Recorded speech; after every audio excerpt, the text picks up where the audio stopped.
Buen día, mi nombre es Litsi González y junto con mi amiga, colega y colaboradora de este proyecto, María Sorrosa, queremos presentar una propuesta didáctica para la enseñanza de la historia. Como estudiantes de sexto semestre de la carrera de Historia dentro de la Facultad de Filosofía y Letras, nos importaba proponer un nuevo material a partir de la problemática que empezamos a notar en general en los programas de enseñanza, pero en particular nos centramos a nivel bachillerato para aplicar una dinámica que permitiera acercarnos a la historia a partir de diversas fuentes, con especial énfasis en las imágenes. Elegimos el periodo del virreinato y la conquista porque creemos que dentro de la enseñanza esta narrativa ha cobrado una hegemonía entre buenos y malos, víctimas y vencedores, y una enseñanza casi solo a partir de textos. El ejercicio que llevamos a cabo tuvo como objetivo que los estudiantes fueran estimulados para cuestionar las narrativas que se les ha planteado en sus cursos pasados de Historia de México, y buscamos incentivar una motivación que despierte su curiosidad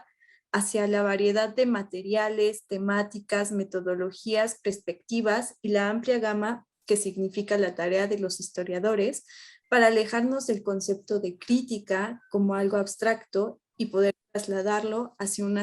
acepción más práctica.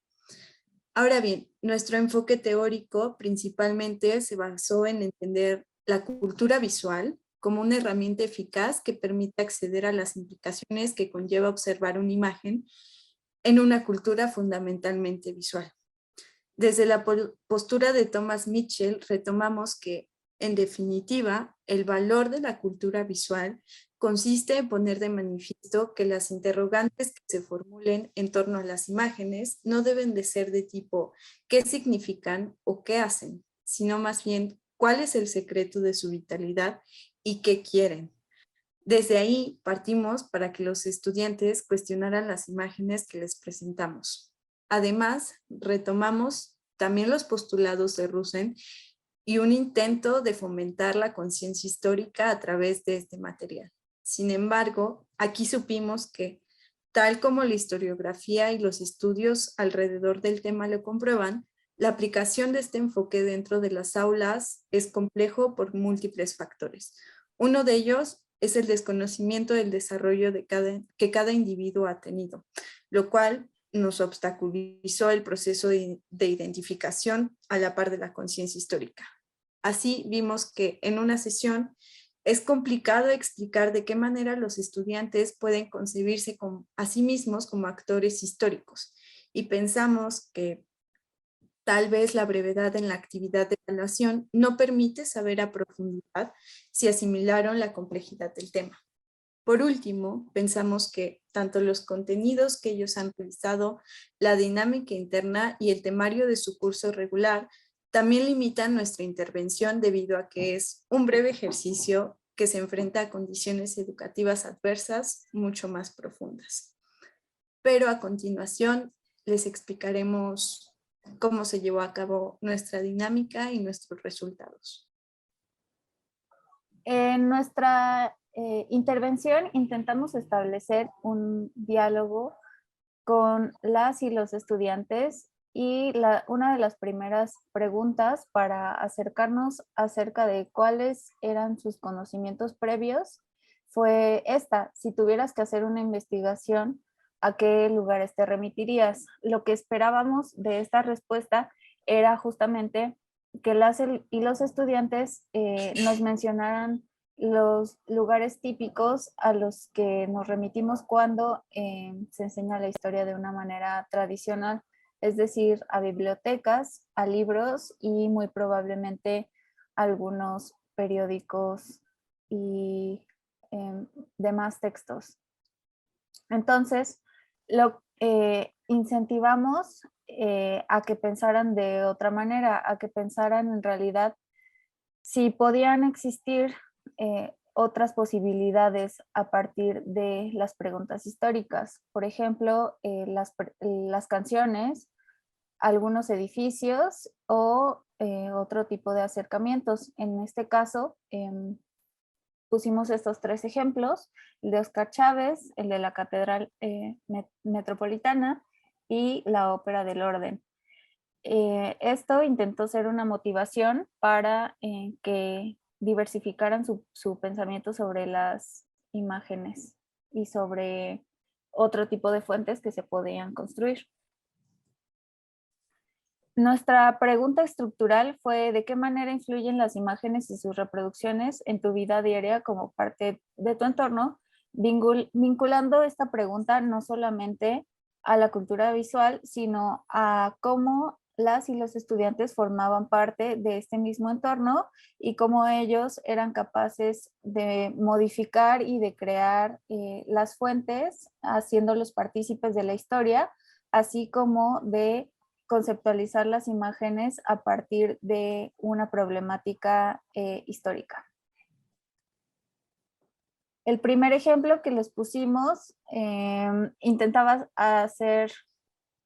una incitación a que contrastaran muy claramente cómo las imágenes son parte de una cultura visual específica. Y aquí les hacíamos preguntas en cuanto a los aspectos más visuales y técnicos de las imágenes, es decir, a los tipos de objetos representados, a las texturas, a las formas y a los colores utilizados. Lo que buscábamos con estas imágenes era que se generara un contraste no solamente de las imágenes mismas como parte de pues la presentación que estábamos haciendo, sino que concibieran que estas dos imágenes contrastaban porque provenían de entornos geográficos muy diferentes. Después hicimos este breve ejercicio dialogando con las y los estudiantes, donde pues esta imagen parecía un poco más problemática, porque tanto hasta para los historiadores del arte, esta imagen contiene ambos elementos, tanto de la cultura mesoamericana como de la cultura occidental, lo cual resulta problemático al momento de estudiar. Los contrastes que habíamos definido en las imágenes anteriores empiezan a difuminarse y empieza a aparecer una problemática un poco más palpable de cómo podemos observar y la dificultad que las imágenes implican en nuestro día a día. Las preguntas que les planteamos fueron similares a las de la ocasión pasada, que era cuál es la procedencia de la imagen en tanto a espacio y a tiempo, qué elementos te hacen identificarla ahí, identificando colores, estilos, tipo de objeto de representado, colores, texturas, etc. Y a qué te recuerda la figura de un nopal surgiendo de una piedra, también evocando un poco los cursos pasados de historia a los que las y los estudiantes han tenido acceso y vinculándolo con este conocimiento sobre las imágenes visuales.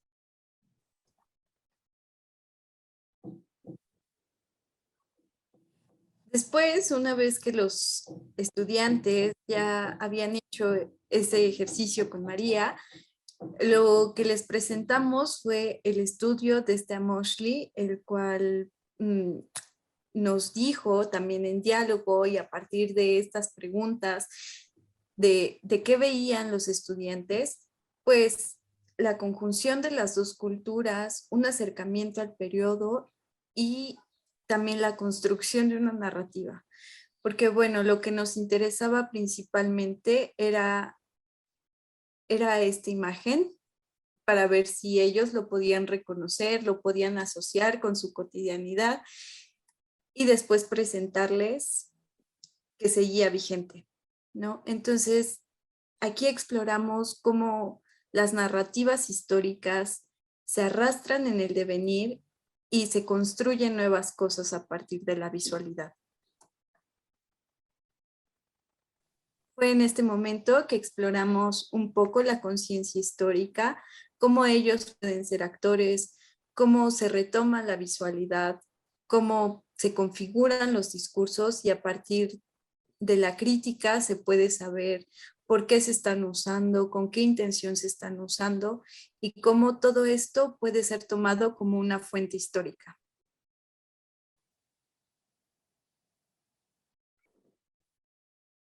A partir de la revisión que ya habíamos realizado con estos dos ejercicios en los que discutimos e incentivábamos a las y los estudiantes a generar un diálogo y a expandir sus horizontes en cuanto a qué es una fuente y cómo la podemos construir, decidimos retomar esta pregunta: ¿de qué manera influyen las imágenes y sus reproducciones en tu vida diaria como parte de tu entorno? Para, en primer lugar, recordarles cuál era el objetivo de este ejercicio. Y en segundo lugar, para que pudiera haber un contraste entre las respuestas que se habían generado, tal vez, si bien mentalmente, ahora podían establecer un poco mejor el diálogo que existía con sus vidas, con las imágenes y con las docentes mismas. Hacia el final del ejercicio decidimos realizar un resumen en el que respondíamos a estas dos preguntas generales. En primer lugar, ¿para qué nos sirve problematizar y analizar una fuente? Porque en primer lugar, nuestra intervención buscaba que percibiéramos a la fuente como una entidad de la que éramos capaces de interpretar, pero también como parte de una cultura, que una cultura lo producía para tener cierto sentido e identidad dentro de esta misma. Y de las imágenes nos interesaba rescatar que estas son parte de una construcción de conocimiento que surge a partir de una sociedad en específico, que también forman parte de nuestra cotidianidad y que eso las hace muy valiosas, pero al mismo tiempo complejas y difíciles de abordar sin intentar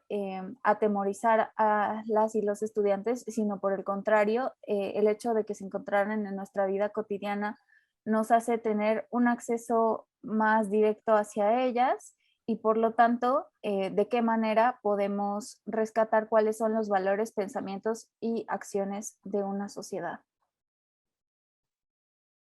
Ya como parte de los resultados, exploramos con esta otra pregunta, que es ¿cómo cambió tu percepción en torno a la construcción de fuentes para la historia? ¿Y a qué lugar te remitirías en la búsqueda de fuentes para la construcción de una narrativa? Esto igual se liga con la primera pregunta explorativa que hicimos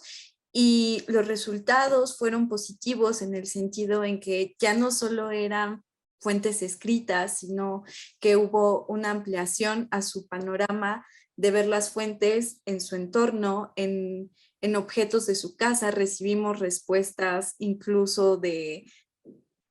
corte oral, es decir, entrevistas. Yo me remitiría a algún familiar, a algún amigo, también a monumentos arquitectónicos, por supuesto, las imágenes. Muchos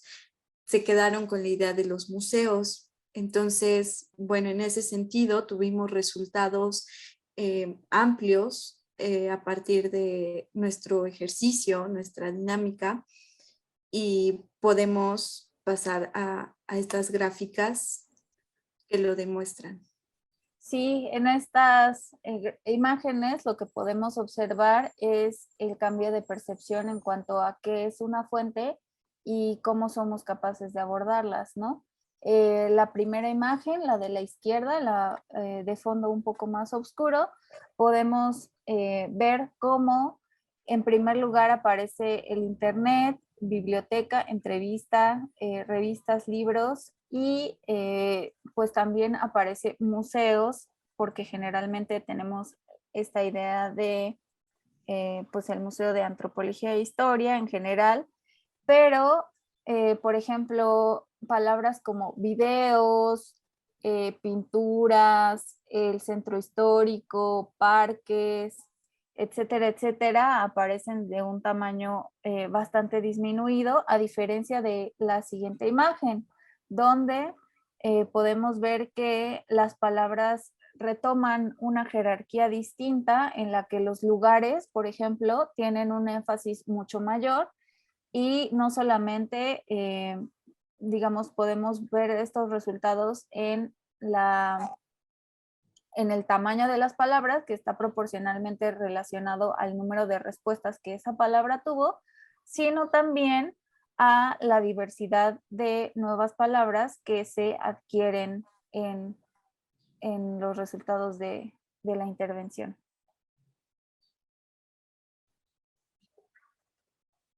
Y bueno, finalmente solo agradecerles a las escuchas, a los escuchas, también a todos los docentes que nos prestaron sus espacios para poder llevar a cabo este ejercicio y a la maestra Erika Michelle Ordóñez por ayudarnos en todo este proceso para aplicar la intervención.